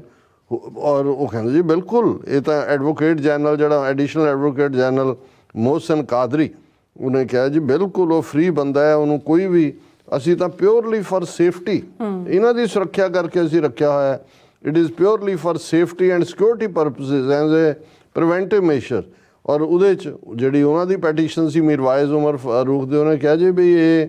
ਮੈਂ ਜਦੋਂ ਬਾਹਰ ਨਿਕਲਦਾ ਚਾਰੇ ਪਾਸੇ ਪੁਲਿਸ ਹੀ ਪੁਲਿਸ ਹੈ, ਮੈਨੂੰ ਕਨਫਾਈਨ ਕੀਤਾ ਹੋਇਆ, ਡਿਟੈਂਸ਼ਨ ਵਰਗੀ ਮੇਰੀ ਹਾਲਤ ਹੈ। ਔਰ ਉਹਨੂੰ ਉਹ ਕਹਿ ਰਹੇ ਨੇ ਐਡੀਸ਼ਨਲ ਜਿਹੜਾ ਐਡਵੋਕੇਟ ਜਨਰਲ ਹੈ, due to misinformation propagated the Mirwaiz feels he has no other remedy than to approach. ਉਹਨੇ ਕਿਹਾ ਜੀ ਮੇਰੇ ਕੋਲ ਕੋਈ ਚਾਰਾ ਨਹੀਂ ਬਚਿਆ, ਮੈਂ ਕੋਰਟ 'ਚ ਆਇਆ। ਉਹ ਕਹਿੰਦਾ ਨਹੀਂ ਇਹ ਮਿਸ ਇਨਫੋਰਮੇਸ਼ਨ 'ਤੇ ਬੇਸ ਹੈ। ਹੁਣ ਜਿਹੜਾ ਬੰਦਾ ਹੈ ਉਹ ਖੁਦ ਮੀਰਵਾਈਜ਼ ਉਮਰ ਫਾਰੂਕ ਕਹਿ ਰਿਹਾ, told the court he had remained under house arrest for more than 4 long years and his religious rights were being violated. His petition stated he has suffered an illegal confinement in a most unjustified and illegal manner which amounts to misuse of power and authority. ਹੁਣ ਇਹ ਹਾਲਾਤ ਜਦੋਂ ਤੁਸੀਂ ਇਸ level ਤੱਕ ਅਦਾਲਤਾਂ ਨੂੰ ਵੀ ਤੁਸੀਂ ਮੈਨੀਪੂਲੇਟ ਕਰਦੇ ਹੋ, ਵੈਸੇ ਵੀ ਅਦਾਲਤਾਂ ਇਹਨਾਂ ਦੀ ਬੋਲੀ ਬੋਲਦੀਆਂ ਨੇ, ਤੇ ਫਿਰ ਮੈਨੂੰ ਉਹ ਅੱਜ ਇੱਕ ਕੋਟ ਕਿਸੇ ਨੇ ਭੇਜੀ, ਬਰਟਨ ਰਸਲ, ਬੜਾ ਦੁਨੀਆ ਦਾ ਸਿਆਣਾ ਫਿਲਾਸਫਰ ਹੋਇਆ, ਤਾਂ ਉਹਨੂੰ ਕਿਸੇ ਨੇ ਪੁੱਛਿਆ ਸੀ ਕਿ ਵੀ ਫਾਸ਼ਿਜ਼ਮ ਜਿਹੜਾ ਹੁੰਦਾ, ਜਿਹਨੂੰ ਅਸੀਂ ਫਾਸ਼ੀਵਾਦ ਜਾਂ ਮੁਸੋਲਿਨੀ ਨਾਲ ਜੋੜਦੇ ਹਾਂ, ਕਿ ਵੀ ਇਹ ਫਾਸ਼ੀਵਾਦ ਕਿਵੇਂ ਸ਼ੁਰੂ ਹੁੰਦਾ, ਫਾਸ਼ਿਜ਼ਮ ਕੀ ਹੁੰਦਾ। ਉਹਦੇ 'ਚ ਇਹ ਬਰਟਨ ਰਸਲ ਦੀ ਕੋਟ ਹੈ, ਫਸਟ ਦੇ ਫਾਸੀਨੇਟ ਦਾ ਫੂਲਸ, ਕਿ ਵੀ ਇਸ ਕਿਸਮ ਦੇ ਜਿਹੜੇ ਮਦਾਰੀ ਨੇ, ਜਗਲਰ ਨੇ, ਉਹਨਾਂ ਦੀ ਸ਼ਖਸੀਅਤ ਨੂੰ ਇਵੇਂ ਉਭਾਰਿਆ ਜਾਂਦਾ ਹੈ ਕਿ ਜਿਹੜੇ ਮੂਰਖ ਨੇ ਉਹ ਉਹਨਾਂ ਦੀ ਸਪੈਲ 'ਚ ਜਾਂਦੇ ਨੇ, ਉਹ ਉਹਨਾਂ ਨੂੰ ਫੈਸੀਨੇਟ ਕਰਦਾ, ਉਹਨਾਂ ਨੂੰ ਲੱਗਦਾ ਵੀ ਇਹੀ ਹੈ, ਮੋਦੀ ਹੈ ਤਾਂ ਮੁਮਕਿਨ ਹੈ, ਇਹੀ ਵਿਸ਼ਨੂੰ, ਇਹੀ ਸ਼ਿਵ, ਇਹੀ ਰਾਮ, ਇਹੀ ਕ੍ਰਿਸ਼ਨ, ਇਹੀ ਗਧਾ, ਇਹੀ ਖੋਤਾ, ਹਜ਼ੂਰ ਸਾਡੇ ਮਾਈ ਬਾਪ, ਉਹ ਸਾਰਾ ਹੀ ਇਹ ਹੈ ਜੀ, ਮੋਦੀ ਤੋਂ ਬਿਨਾਂ। ਔਰ ਉਹਨਾਂ ਦੀ ਡਿਬੇਟ ਚੱਲ ਰਹੀ ਹੈ, ਉਹ ਇਹ ਵੀ ਕਹਿਣਗੇ ਠੀਕ ਹੈ ਜੀ ਕੁਛ ਚੀਜ਼ਾਂ 'ਚ ਗਲਤ ਵੀ ਹੋਏਗਾ ਜਾਂ ਦੂਜਾ, ਪਰ ਮੋਦੀ ਤੋਂ ਬਿਨਾਂ ਹੋਰ ਹੈ ਕੌਣ। ਦੇਖੋ ਭਾਰਤ ਨੂੰ ਕਿੰਨਾ ਵੱਡਾ ਨਾਂ ਦਿੱਤਾ ਦੁਨੀਆ 'ਚ, ਵਿਸ਼ਵ ਗੁਰੂ ਬਣਾ ਦਿੱਤਾ, ਜਿਹੜਾ ਚੰਗਾ ਭਲਾ ਰੋਟੀ ਪਾਣੀ ਖਾਂਦੇ ਸੀ ਉਹਨਾਂ ਨੂੰ ਗਊ ਮੂਤ ਪੀਣ ਤੇ ਲਾ ਦਿੱਤਾ ਹੈ ਜੀ, ਪੁੱਠੇ ਸਿੱਧੇ ਲਟਕਣ ਤੇ ਲਾ ਦਿੱਤਾ ਹੈ। ਇਹ ਹੈ। ਔਰ ਇਹ ਬਰਟਨ ਰਸਲ ਕਹਿੰਦਾ ਫਸਟ ਦੇ ਫੈਸੀਨੇਟ ਦਾ ਫੂਲਸ, ਪਹਿਲਾਂ ਉਹ ਮੂਰਖਾਂ ਨੂੰ ਖਿੱਚ ਪਾ, ਫੈਸੀਨੇਟ ਹੁੰਦਾ, ਉਹਨਾਂ ਨੂੰ ਚਾਰਮ 'ਚ ਲਿਆਂਦੇ, ਦੈਨ ਦੇ ਮਜ਼ਲ ਦਾ ਇੰਟੈਲੀਜੈਂਟ, ਕਿ ਮੂਰਖ ਲੋਕ ਇਕੱਠੇ ਹੋ ਕੇ ਇਸ ਕਿਸਮ ਦੀ ਨਟੰਕੀ ਮਾਸਟਰ ਨੂੰ ਚੁਣਦੇ ਨੇ, ਫਿਰ ਜਦੋਂ ਉਹ ਆ ਜਾਂਦਾ ਤੇ ਉਹ ਮਜ਼ਲ ਗਲਾ ਘੁੱਟਣਾ, ਫਿਰ ਉਹ ਇੰਟੈਲੀਜੈਂਟ ਦਾ। ਇਹ ਫਾਸ਼ਿਜ਼ਮ ਹੈ ਕਿ ਪਹਿਲਾਂ ਮੂਰਖਾਂ ਨੂੰ ਜਿਹੜਾ ਹੈ, ਮੂਰਖਾਂ ਨੇ ਇਕੱਠੇ ਹੋ ਕੇ ਉਸ ਕਿਸਮ ਦਾ ਬਣਾਇਆ ਹੁੰਦਾ, ਔਰ ਫਿਰ ਜਿਹੜਾ ਇਹ ਇੰਟੈਲੀਜੈਂਟ ਜਿਹੜੇ ਨੇ ਉਹਨਾਂ ਦਾ ਵੀ ਜਿਉਣਾ ਹਰਾਮ ਹੁੰਦਾ। ਔਰ ਅੱਜ ਹਾਲ ਇਹੀ ਹੈ, ਇਹ ਨਹੀਂ ਹੈ ਵੀ ਮੋਦੀ ਸਿਰਫ ਜਿਹੜੇ 80 ਕਰੋੜ ਨੂੰ 5 ਸੇਰ ਅਨਾਜ ਰੋਜ਼ ਮਹੀਨੇ ਦਾ ਮਿਲਦਾ ਉਹੀ ਉਹਦੇ ਭਗਤ ਨੇ, ਜਾਂ ਜਿਹੜੀ ਇੱਕ ਕਲਾਸ ਜਿਹੜੀ ਇਹਨਾਂ ਨੇ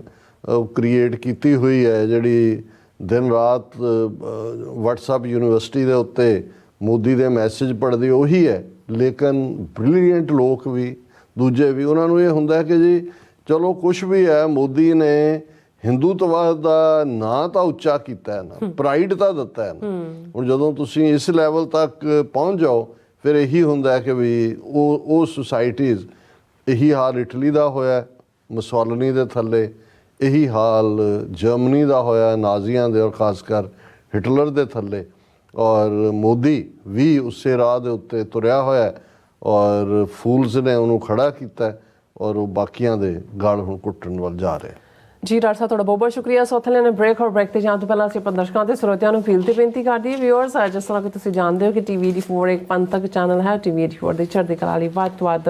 ਡੋਨੇਟ ਕਰੋ। ਡੋਨੇਟ ਕਰਨ ਲਈ ਸਾਡੀ ਵੈਬਸਾਈਟ tv84.tv ਤੇ ਜਾ ਕੇ ਪੇਪਲ ਦੀ ਵਰਤੋਂ ਕਰਕੇ ਵਨ ਟਾਈਮ ਡੋਨੇਟ ਕਰ ਸਕਦੇ ਹੋ, ਮੰਥਲੀ ਡੋਨੇਟ ਵੀ ਕਰ ਸਕਦੇ ਹੋ। ਤੁਸੀਂ ਟੀਵੀ 84 ਦੇ ਨਾਮ ਤੇ ਚੈੱਕ ਬਣਾ ਕੇ ਸਾਨੂੰ ਮੇਲ ਵੀ ਕਰ ਸਕਦੇ ਹੋ। ਸਾਡੇ ਇਸ ਪਤੇ ਤੇ 36-01 37th avenue, Long Island city, New York 11101 USA, ਜਾਂ ਫਿਰ ਤੁਸੀਂ ਸਾਨੂੰ ਫੋਨ ਰਾਹੀਂ ਵੀ ਸੰਪਰਕ ਕਰ ਸਕਦੇ ਹੋ 5166191984। ਤੁਸੀਂ ਸਾਨੂੰ ਈਮੇਲ ਵੀ ਕਰ ਸਕਦੇ ਹੋ info@tv84.tv ਤੇ। ਅਸੀਂ ਤੁਹਾਡੇ ਤਹਿ ਦਿਲ ਤੋਂ ਸ਼ੁਕਰਗੁਜ਼ਾਰ ਹੋਵਾਂਗੇ। ਸੋ ਹੱਥ ਲੈਣੇ ਬ੍ਰੇਕ। ਵਿਊਅਰਸ, ਤੁਸੀਂ ਇਸੇ ਤਰ੍ਹਾਂ ਬੜੇ ਰਹਿਣਾ। ਮਿਲਦੇ ਹਾਂ ਆਫਟਰ ਦਿਸ ਸ਼ਾਰਟ ਬ੍ਰੇਕ।